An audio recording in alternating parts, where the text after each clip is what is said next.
Kalome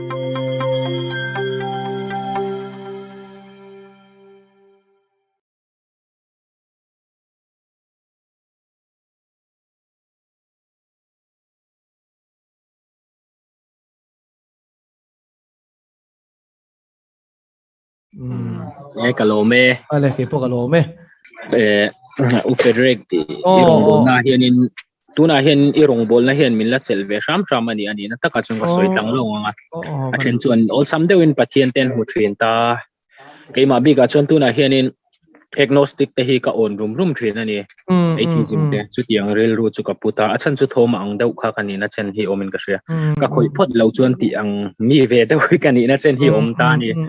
i chu ka har san na lian deuh ani keima chuan tuna ri chuanin i Bible a hian hei buaina ka nei na sa em ka chia na sa pau le ka buai ni mai hian ka sia ni nge hei a then chuanin nge tharau ten muwa o samde un ram huai thom ten shemei ta kai chu ka zon pon ka mu ve thei lo ni zem ni lo chuan isoi ka he thiam Manipur doi thiam te ka pana pi khop khanin ka bei ve ni pathian jong hian nga tinge pathian hian in min hmangai ve ta lo min o ti na chen te ka nei chen a chen chu a zong mi lo in a then in all samde wan hu lain nga tinge kainin kan zong ngara mu min kan bei ve em a i ka zong dan hi adik ta lo mi o ti te mo in tinge pathian hi ka mu fi ang i engtin nge alam ka panang ti kha achan chu tuna hian min la chel ram tu chu miracle se ne thil mak ti te Bible nge hei i science lama tang po dam thei mi lo tur ti mai tai la i ke ma hi ka kor chu biology ni ta ne tuna hian i science lama tanga i dam thei mi lo tur x-ray nen thlapa i han post atikan an result ne nine post ti han pathian omrin na hi ka nei ta ni ke ma chon ma se ka hafia na chu ka nei chuang se lo ka zong na sa ni ke ma num shim shima hian ka bei ve sham shama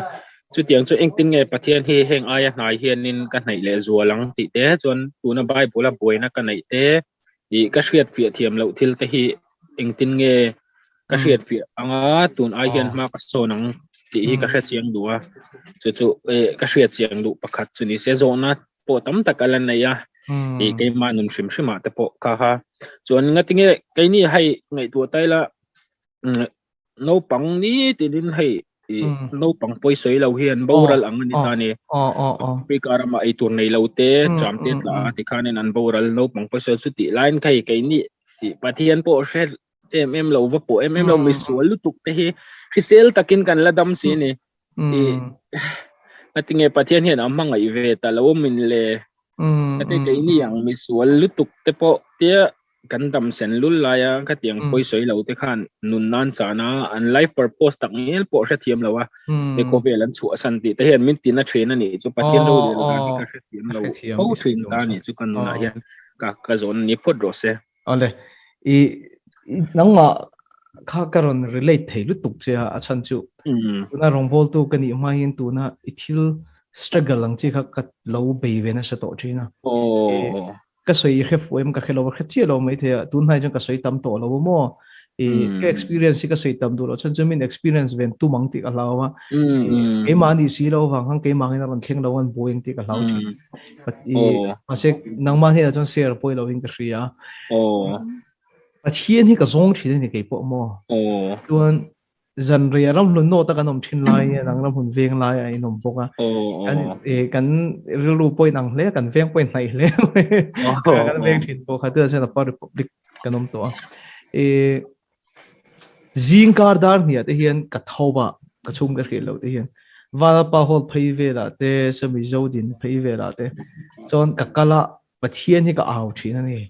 chuan yom tak zet ani chuan in vante ko sang tam tak nei ni apakhatal ron lan fia dir la ti chu ka ringang che te ka tia ka awa taiwar te hian ka vak thin ni chang chuan in chuan achang le mi tam tak testimony ka ria in ti lu man tu ma pathian in an nun na chan chung chang te ka ria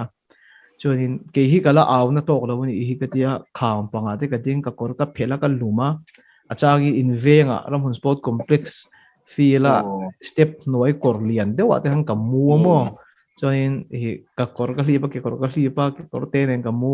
chuan lal pa iron tholo iron chet lo chuan ka tholo wang ka ti ruwa asura ruwa pui ka thom no len ka in veng ka thil ton ton isu chuanin kor khalin em kha tui min len thadona athang kham khami veng thar pan na bul khama khan kor tui min len thak lo wang na kai vuana khati la te kan rin dan chon kha tui hok te ka van tir ko em mon ron dai chatanga mo chuan ti chon ka mit tu tlanga pathian ka ringang te ka ti thina achaing ka pa bike kala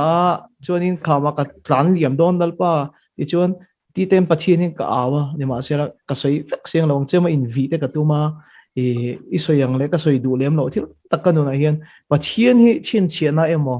thil mak mangina mo ka khiat fi theinan rain puang se ti hian pathian hi ka zong sa thin ka sei no ne teng chin chiana emo thil mak mangina mo kanuna pathian hi rain puang se ti hian ka zong sa thin isoi zong khan kalau fi la hai kalau nui top pani chumo san chu ka thiam lu tuk ke man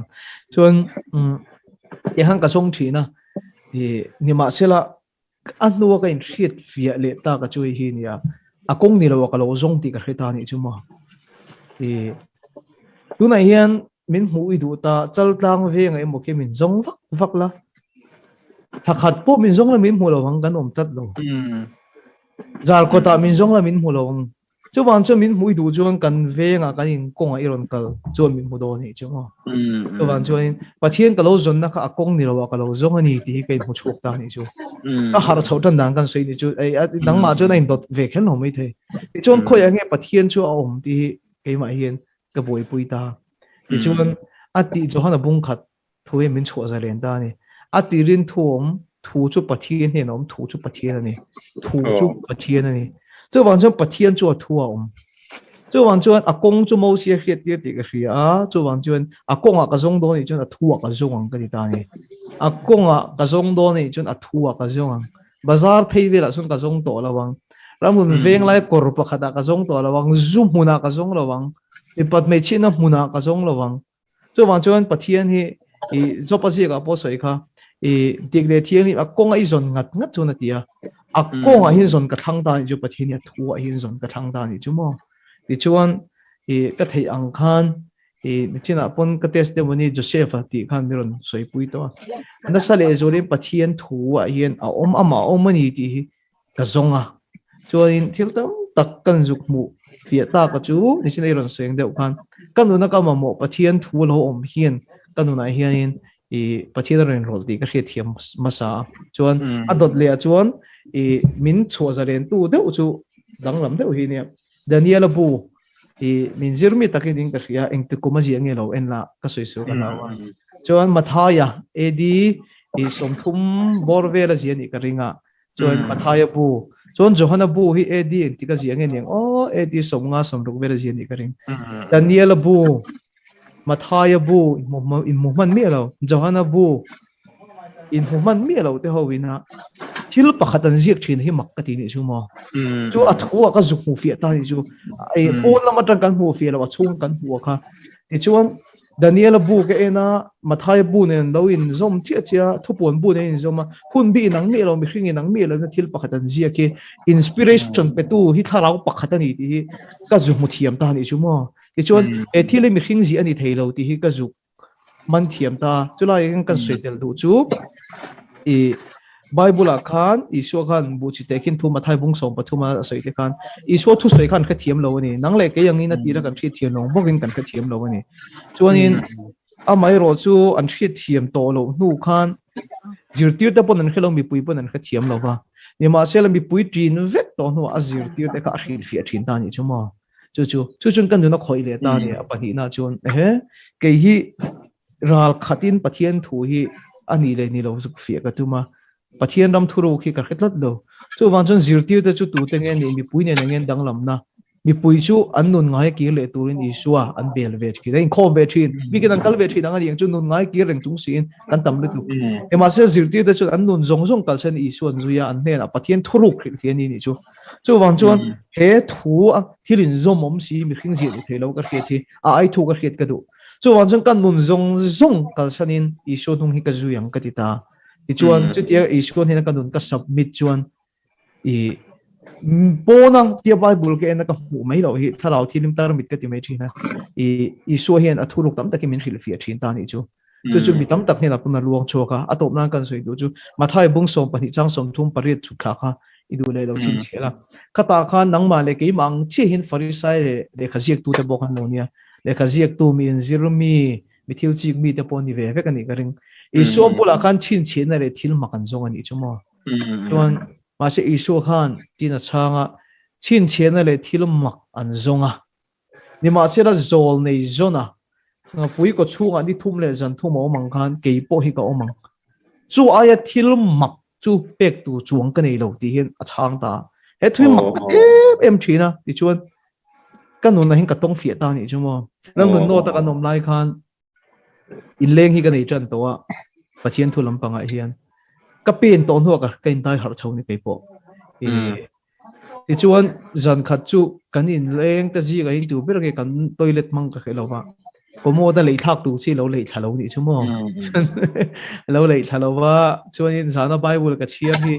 a rei ta riu maya ti chuan kan har da za nge ka ti kan som pani apel to a ti chuan ka han in en khan mut ka tum khan ka pum hi ron che ka in thiar ka duwa chuan bathroom lampang toilet lampang ka tan phei kha kong khar ka wa hong kha komo da khan thil lei thak lo hi pathum ber lo omani chu mo chuan kha baketa lei thak pup hi ka tuma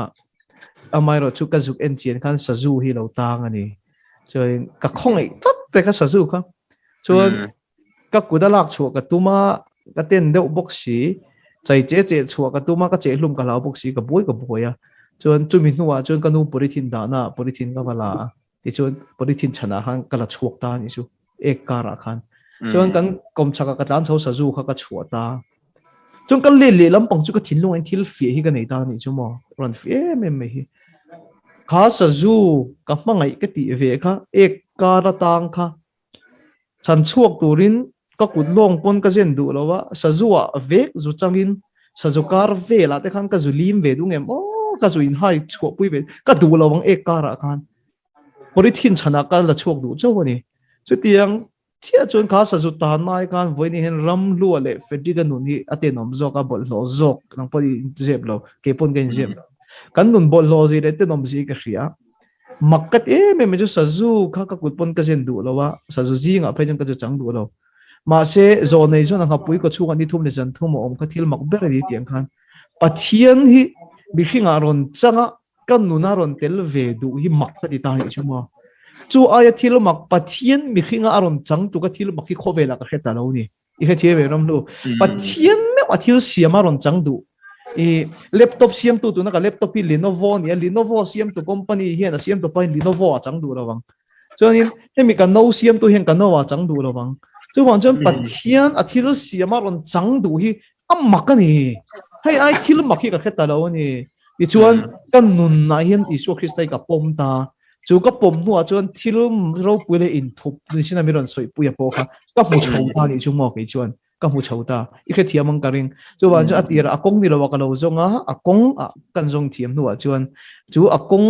ama mu fi thiam tu chang kanun ka hlana chu mi nu chu athua ama ni na in phu me hi ka mu fi thiam tu la tun thleng hian ka la mu fi chawani chu pakhat na kha ka soi pui che tero pani na ka soi vele do nang Africa ra ma te ron ti tero khalaya no pang ho khan ngati khati khopa an hliam an thi mai gan ti heta hianin dem lo tu le hon lo tu zok hi kan huain ka hriamo engati nge pathian hian soi tura tam khop maya ma se toy ten soi kan tum tiang atira pathian khobera sian dan tik tak ka chu a ena tha ati chiat nam lo wa nat na om lo wa khatiang thil chia kha pakhat ma om lo wa ni ma se la setena khobela ron lutang rutur ti chia ti hlum ta sa takin khovel ron hai sa kan du lo do thilaron keng lu da chu khovel chu tur me kan hi chu wangin heng na te heng hiam te ka mu hin setena ka ho thina ka thin hirim thin ni ma se le isu ero chon khovela ma wanga dam na tu so kin tan sen han anona ron hlat ta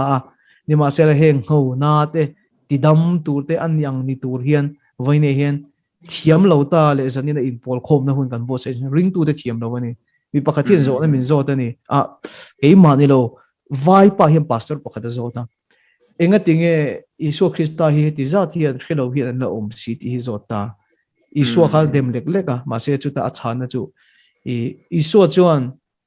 kal ula chan chin thar khil ro ti khan kum sang ni dem da khan thomin pe to ma se athu pe ka ring tu te hian kan kal chhopui har re mani ti ni chuma to wang chuan ring tu te hi kan ni dan tu rang kan ni lo hi khovel hi ani dan tu rang hin ani lo wa rin na zo ka hi nek bo ni tre pa so wang chuan zani na pon rin na chung chang in mo khom tia kan sin chan po hi ring tu te hi ani dan tu rang hin kan ni huna khovel hi a tha zo na dang lamang a chan chu atop nan i van kilal pa van te lei mi hring te he na pe khovela tu na hrileng chung changa po lalpa to ki ti to lo vem ni engchen nge ni don kan tong trai ngai thalo vem ni kan to ra ngi phalem ni tim pathian kan awa ni ma se la chu tiang hiam pathian a che don lo van ka thut pha van kilal pa van lei mi hring te he na pe mi hring te he na pe genesis bung ka chang som ni par ni sarin ni riat enila leia thu nei na chu mi hring he na pe to zanina hianin e adina he na hianin he in khom chung changa thu nei na hi ka pe ni ti tiang entina chuan ka pe to chung bo ka va in rol le vak chuan ka thua ka ding to lo reng reng ka soyang in ko lo ma se pathian cho soyang in oma adin he na thu nei na pek to chu adin he na a pem pathian ni mi hring te he na thu nei na pek to chu mi hring te kuta pathian ni mo phurna da mi hring te kal pe la juk che chu na soyang in om lo ti na ni mai chu wan chuan mi hring te kuta hian pathian in i le im phor wana phoran yang in phor in phel wana pheran yang chuan mali som mal ka somang chu wang chuan tuna i soi tak zong zong te an dam the nan chuan wana tang lalpan he ta ron ti chuan pathian a soyang in om lo mi hring kan he na zok mo phurna pe a chu ring tu te hi kan lianga kan ni huna tuna i soi tak zong zong tuar mek te hi an ni angin dam na no chang vai ne hianin i endinge kan ni anga kan ni lo wa hin min an tur na sa ma se pathian a ro tha rom pung khata kan mu thil siam zong song kal tang hian acha tuan ro pui zela thil ti the je ain puang ani le hian tur ma se chandam ani na kong ero hi chu pathianin enge mo kongin rom bung khata in alan ti vet ti bible min khedani chu mo e imanem ka soi fi ram lo kaman o soi fi tha ko pin ka fe chon mo ma se chu ka soi ang to khanin kai chu hai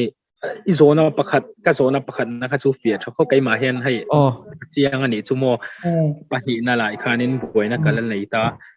midang hai tan hian o imo ni e pathian ka vadem em bang po ni lawin thil engkim bul chu pathian ani ta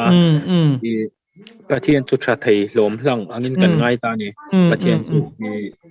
100% ani tha thei kan rin da na chun ngatinge puan var hlanga tang khan puan dum setana kha lo pian chu si ti te khateng kha hai boina ne unau ka ngani chu ke ma chun pakhat na kha chu ke ma chun a fi lutuk i ma ka son ani tuna i tu soya tang ngot hat ma ka son pui lutuk ta ngatinge ma se chu tuna na setana kha lo pian ni ti kha so na to setana kha pathian na siam meu si ani puan var hlanga tanga pathian atanga sual lo chuak ni na chen hi omang em ti lai kha ika soi sual chuanin pathian ni soi sual lo soi sual i zona kha zona tik ni mo ram lo atam tak chuanin ten kan lo soi ta ni i ka ti ti pui du na chan chapo ai kai ma ni chu ka soi tong khan tiang hirin na nei kan ni wang hian tam tak bula hian tiang han wang khan pathian min shem pha don ni chon min shem mai se poi ka ti lo chan chu hi tam tak chuanin an che te min lo bor bor zel ani i soi top taila i mai kor buat nun man hi a hrisel ka til lo kai chuan lang pop ka du wangin karon soi ni tun zan point ring tu tam tak missionary te nang mani te in kara karon soi du na chan chu chun ta ni lang nun kha ron lan tir ka du a chan chu ring hlel deuh chunga rin reng kha masona ka nei pui lo wangin ka soi tlang pop do chu lai chu hei bible shima po hianin achung thu a hianin i kadu khir lutuk te hi thalawem ti chang te hi kanai thin ani ke ma hi kami enge hei pathian atanga chuak setana chu ni ta anga tinge hei til i a basic deu a root tak ta tanga o khate isoda kha gamana ni ka la kai thlung so i kala ka mi mo sam sa nga o ingtinge nga tinge sual hi a om sin ni dik tak chun na na kan tor na te po pathian hi a fairness wanga mi o ti na chen chu kanai a fair lu tu banga ti na chen chu kanai thau khala khang na tinge o ale kan soi fi tu bang atira khan sitan kha sual sa siam ani lo mo Ezekiel abung som ni pasare kan sitan chungchang ka fe de na zia ka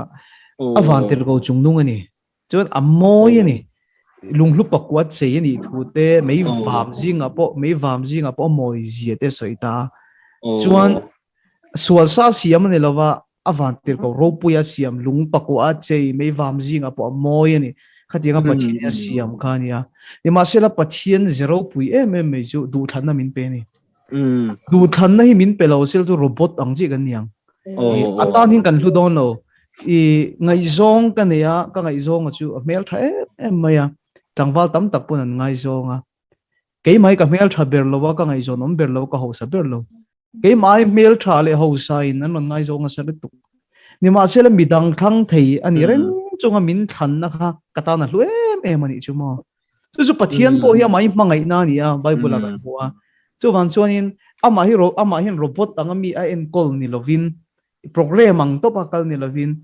midang thang thei ani lai ama kan mangai let na he du thin ni pathian hian chu mangai tu le mangai in to na chuanin thil hi dang nam thil ngai zong in ei boni ngai zong a poi riang karing min mangai lo thei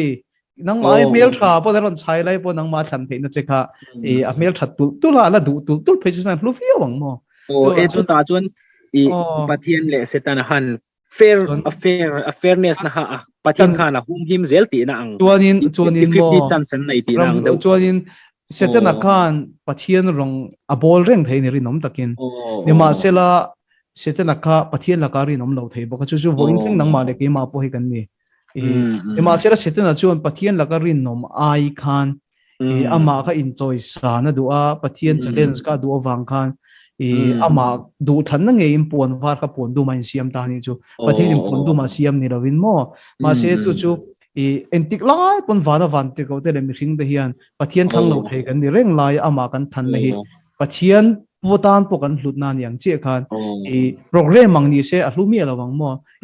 kumbulai do kan ang kan se i choison top ka hlu lo ma se kalsan thei bula om kha hluwa moi tu ma se thang tu se kan luang kan pathian point mangai na ni vaina mangai tur min duwa chuan anni po kha adum sa asiam ni lovin avarin asiama ma se tu thanna ape ka khan mangdik lo ta ni chu oi chu tuk na son kan tuk ve lo na tur tang khan pathian in fui ren kalom lu tuk chuan mo zo na pakhat le lo min lo sha thiam sam ru nang ni twin pathian kai chu kala ra fi lo ka so nei tia khoin to na pakhat ka nei le ni ka fi alu tuk tu nai chan na pani ka kalom ring hot chuan zo na pakhat ka nei le chu mo ti khanin angor pathian khanin ti khanin hei tuna pol kan omta ni kapahi UPC upani ta kai ma chu presbyterian kanita ni engtin nge pathian hi sakhuan ne na anin kung kai na ti hi ka shefia du ta ni denomination hi mimala nei chi hi ni ngem entinan isu ka tiang khan mi isu ha kan bazom don nge mimal hian engtin nge isu hi kan nei thayang ituna zet ni lawa chuanin tuna society kan kho sa hauta mai omta ni ima ka thian te zong song presbyterian mo anita ni kaparil runat kahlo wangte kachumderil runat kahlo wangten program atlem tani kan kaushana chon presbyterian ava in mangkha nom lauti na chen hi om tani iswanun kachi khian in bible kachir hian iswa kha ran chopeng na thlenga pianga biak in bulvela poni lo ama mu chok tu ring lo tun ni tani khochak mixing te ma mu masatu chuan arong bol na po enge thalera te Galilee dil kama te khati khan runga boltani denomination hi enge apoi mo na channi anga engtinge kahman trangka yang achan chu kahmang lo thai si lo watuna kan ko vel na kalpuma ham noi nge ka ngai si ni pathian kan nei don chuan hemi pol hi apoi mo berem pol tel lo hian iswa hi kan nei thaingem ti lai kha Paul hi enge ka huwa ni diktak chuan tu na hen Paul hi ka huwa achan chu anin ni ala group health ten siam ani dai dan na min siam tu ni in ka huwa ni kan nu na chuan Christian kanin han tak tak don pon dai dan na min siam saku lian tak khat ni in ka shwe kai ma chuan kan nei don pon i khalaya kha engtin nge ka chin felanga Paul hi ka pai bo thei don si lo kai ma nu na chuan lo nei ve du tak tak po ni tai la nei tir min shwe tir pathian nei nalama min dal tu lian tak pakhatani kan nuna chon zep mi lawa chon tu na hian ai engting nge ka in thung lawang engting nge ka nei je lang te ha nei ka du ni tu na hian ma se ka boina ka nga sia kan nuna hian khalai kha engting nge ka chin felang ti lai kha ka zo na nam lu se adang ni chan na kha chu ka fia kan nuna afia kalom kalom dal pa chu fakan nam lo se imo amen Paul denomination kan Christian nun kha ti boy da ni te nei ran soi da na chuan ti chon kan soi fia chak cheng chuan denomination hi tha ka ti ama se denomination feelings nei hi tha ka ti lo ni feelings lai ta ka hi Salvation and Oma Baptist and Oma Presbyterian UPC and Oma lo ni mai ro se ma se feelings kan nei hi min ti boy ta ni chu ani nang rod in soi tiang Christian tel salima hi na soya rong bol te kapian tharmam khan kamu dan chon Christian te mel ma chu Christian te ve ka ti ni chu mo chuan Christian te mel ma chu Christian Presbyterian ta na ai mil lawan ti chu Baptist ani china tiang khan